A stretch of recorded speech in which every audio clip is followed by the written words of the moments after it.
Good afternoon, everyone. My name is Tamanna, and I am a student of Satyan School of Languages. Today, we have Satyan sir with us, and we all students are sitting here, and we want to ask some questions from him about learning.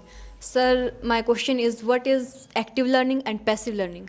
Before we talk about active learning and passive learning, I would like to know what exactly is learning in your words. Sir, in my words, learning is the process of acquiring knowledge, values, and behavior and skills. Skills, of course. So naturally, when we say that knowledge acquiring is learning, then it can be active, it can be passive. Active learning means where there is action, which is characterized by action. Passive learning means where there is no action at all. Hindi में अगर हम बात करें तो learning active तब बनती है जब हम ज्ञान को कर्म में ढालते हैं। जैसा अभी थोड़ी देर पहले राहुल जी कह रहे थे कि when we put knowledge into practice naturally then it is active.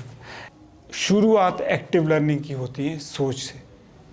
अगर आपकी सोच विकसित नहीं हुई है और आप कुछ सीख रहे हैं तो आप सीखते ही रहेंगे और उसको कर्मों में कैसे ढालेंगे? कर्मों में तो आप तब ढालोगे कि अगर आपको समझ भी चीज़ें आएगी। ऐसा नहीं है कि पैसिव लर्निंग में भी चीज़ें समझ आती है, लेकिन उस हद तक समझ नहीं आती है कि जिस हद तक आप उसको प्रैक्टिकली भी अप्लाई करें लाइफ में। इसीलिए एक्टिव लर्निंग की शुरुआत होती है थिंकिंग स्किल से। और कहाँ तक जानी चाहिए? क्रिएटिविटी तक। समझ से शुरुआत होती है और सृजन तक जानी चाहिए। अगर आप सचमुच एक्टिव लर्नर हैं तो आपको क्या होना चाहिए कि आपको जो आप पढ़ रहे हो उसकी जड़ तक जाओ। और पैसिव लर्निंग आजकल जो यह समय है यह पैसिव लर्निंग का है। ज़्यादा से ज़्यादा हम यूट्यूब देखते हैं, हम मोटिवेशनल स्पीकर्स को देखते हैं, हम बहुत सारे सोर्सेज ऑनलाइन देखते हैं, तो अधिकतर हम पैसिव लर्नर ही बन के रह जाते हैं। कारण क्या होता है कि एक्टिव लर्निंग में दो तीन चीज़ें बहुत ज़रूरी है जो मैं कहना चाहूँगा। सबसे पहले कि जो एक्टिव लर्निंग में टीचर है उनके पास अपने अनुभव भी होने चाहिए, अनुभूति भी होनी चाहिए। अगर एक्टिव लर्निंग में टीचर ने सिर्फ किताबें पढ़ी है और सिर्फ पढ़ाने के लिए ही वो बता रहे हैं तो मुझे लगता है वो पैसिव लर्निंग ही बन जाएगी। बच्चों के लिए वो पैसिव लर्निंग ही बन जाएगी। लेकिन अगर एक शिक्षक है, उसके पास अपना अनुभव है और अनुभूति भी है, तो समझिए आपकी वो एक्टिव लर्निंग हो रही है। अनुभव का मतलब होता है एक्सपीरियंस, अनुभूति होती है इनर एक्सपीरियंस। अनुभूति का मतलब होता है जो हमारे भीतर की भाव है, विचार है, संवेदनाएं हैं, इनको हम क्या कहते हैं? अनुभूति कहते हैं। तो जहाँ एक्टिव लर्निंग होती है अर्थात जहाँ एक्शन इन्वॉल्व होता है, वो भीतर का एक्शन भी होता है और बाहर का एक्शन भी होता है। वहाँ पे अनुभूति भी होती है और अनुभव भी होते हैं। अनुभव और अनुभूति में क्या फ़र्क है? अनुभव अक्सर बाहरी चीज़ों का होता है और अनुभूति भीतर से आती है। अनुभूति का मतलब होता है, वैसे तो फीलिंग्स बोलते हैं, मुझे नहीं लगता कि फीलिंग्स इक्वलेंट है अनुभूति की। अनुभूति मतलब कि गहरी संवेदना है, भावना है, भीतर की कुछ मुझे महसूस हुआ, अनुभूति हुई, वो अनुभूति है। तो आप नटशेल में आप कह सकते हैं कि अनुभव बाहर की दुनिया के होते हैं और अनुभूति हमारे भीतर की होती है। तो जहाँ अनुभव भी हो और अनुभूति भी हो वहीं पे एक्टिव लर्निंग पैदा होती है। इसीलिए अक्सर हम बच्चों को कहते हैं कि आपको एक्टिव लर्निंग की ओर जाना है। सबसे पहले आपको थिंकिंग स्किल सीखनी है। जैसे आप अभी कैमरा फेस कर रहे हो तो ये एक्टिव लर्निंग हो रही है कि पैसिव लर्निंग? एक्टिव लर्निंग हो रही है। क्यों हो रही है? क्योंकि एक्टिविटी बेस्ड लर्निंग है। आप जो है कुछ काम भी कर रहे हैं, सीख भी रहे हैं, वोकैबुलरी वर्ड्स भी सीख रहे हैं। तो एक्टिव लर्निंग के लिए सबसे पहले आपको थिंकिंग स्किल भी आनी चाहिए, कम्युनिकेशन स्किल भी आनी चाहिए और आप अनुभूत करते रहो। जैसे आज आपने कुछ सीखा है, एक्सप्लेन करो, जाओ देखो कि सही बात है कि नहीं है। जैसे आपने क्या सीखा? Experience and inner experience. Experience और इनएक्सपीरियंस बोलो तो और भी अच्छा रहेगा। एक्सपीरियंस और इनर एक्सपीरियंस अगर आपके पास ही है तो एक्टिव लर्निंग ज़रूर पैदा होती है। Learning skill and communication skill में क्या फ़र्क है? स्किल तो स्किल ही है. Skill means ability to do something. Learning skill means ability to learn. Communication skill means ability to learn communication skill. बस यही है. लेकिन ध्यान यहाँ एक ही रखना है, और वो ध्यान है कि हम पैसिव लर्नर ना बने. आज हमारे समाज में पैसिव लर्निंग प्रिवेलेंट है, अर्थात आपने एग्ज़ाम निकालना है तो आपको पढ़ना खूब है, लगता है आपको एक्टिव लर्निंग है. बहुत कम एक्टिव लर्निंग हुई. आपको बहुत क्रैमिंग करनी है और पूरे दिन पढ़ना है, और आपने मार्क्स अच्छे लेने हैं. रिजल्ट ओरिएंटेड हो गए, मार्क्स ओरिएंटेड हो गए. 90% लेने वाला बच्चा भी मुझे नहीं लगता कि 40% उसकी नॉलेज होगी. नहीं, अगर एक 40% नॉलेज है, फिर चाहे आप 90% नहीं है तो समझो एक्टिव लर्निंग है. तो हमारे समाज में ऐसा हो गया. तो मैं यह कहना चाहूँगा आप सभी को कि जब हम सीखते हैं ना कम्युनिकेशन स्किल, लर्निंग होती है. कहाँ से लर्निंग होती है बताओ? लर्निंग होती है हमारी सेंसेस से, आंखों से देख के, कान से सुन के, स्पर्श करके, सूंघ के. आपने कुछ सूंघा और बताया कि देखो ये इसकी स्मेल तो ऐसी है. सीखे आपको उसके बारे में कि नहीं सीखे? किस चीज़ को देखा आपने आंखों से, बोला ये तो काला है या गोरा है, पता चला ना, उसको बोध हुआ आपको. तो हमेशा क्या होता है, जब हम भोजन को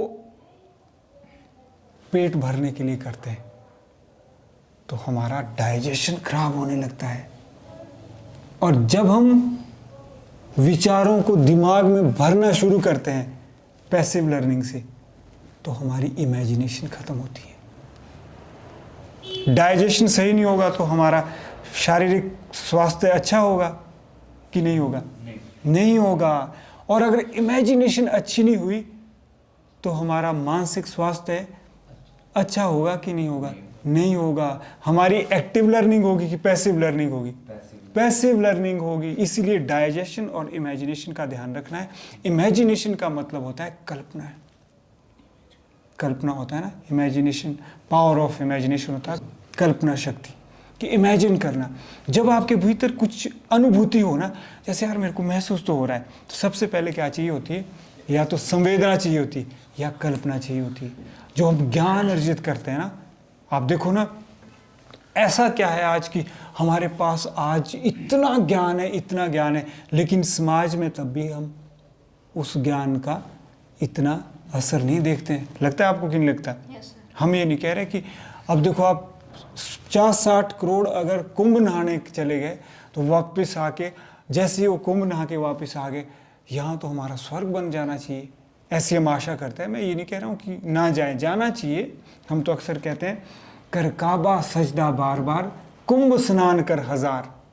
कर काबा सजदा बार बार, कुंभ स्नान कर हजार. झुका नहीं समष्टि के सम्मुख, हुआ नहीं भीतर से शुद्ध. स्नान व्यर्थ सजदा बेकार, सजदा व्यर्थ स्नान बेकार. यानी अगर आप सजदा तो कर रहे हैं और समष्टि के सम्मुख नहीं झुक रहे. समष्टि मतलब हवा, जलवायु, पर्यावरण, पेड़, पहाड़, ये भी तो ईश्वर का ही रूप है कि नहीं है? इनके सामने भी तो झुकना है. झुकना मतलब इनको बचाने के लिए भी तो आगे आना है. तब क्या फ़ायदा हुआ आपके सजदा का? वैसे ही अगर आप गंगा स्नान तो कर रहे हैं और भीतर से शुद्ध नहीं हो रहे, तो क्या फ़ायदा आपका कुंभ स्नान का? कुंभ स्नान करके आए हैं तो हमें भीतर से शुद्ध होना है, और फिर उसके बाद हमने गंगा को भी साफ़ करना है, जलवायु को भी साफ़ करना है, हमने यमुना को भी साफ़ करना है. ऐसा हम में संकल्प आना चाहिए. इसीलिए जब हम कुंभ स्नान करने के लिए जाएं तो सबसे पहले ये देखें कि मैंने कौन सा दोष अपने भीतर ख़त्म किया है, कौन सा अवगुण मैंने समाप्त किया है, कौन सी बुराई मेरे भीतर थी जो समाप्त हुई है. तब मानेंगे कि वाह बहुत अच्छा हो गया. इसलिए हर तीर्थयात्री को एक ही काम करना चाहिए, जाने से पहले भीतर की शुद्धि का भी ध्यान रखना चाहिए. अगर वो शुद्धि होगी तो हमारी क्या बनेगी? एक्टिव लर्निंग बनेगी या पैसिव लर्निंग? एक्टिव लर्निंग बनेगी. तो इसको कहा जा सकता है कि एक्टिव लर्निंग के साथ ही ये सारी चीज़ें जुड़ती हैं. सर, जैसे आपने बोला कि एक अनुभूति एक अनुभव है, तो हम जो हमारी अनुभूति है वो हम संसार के सामने कैसे लाएं? सबसे अच्छा तरीका है कि जो आपकी अनुभूति है, अनुभूति मतलब आपकी जो गहरी फीलिंग है.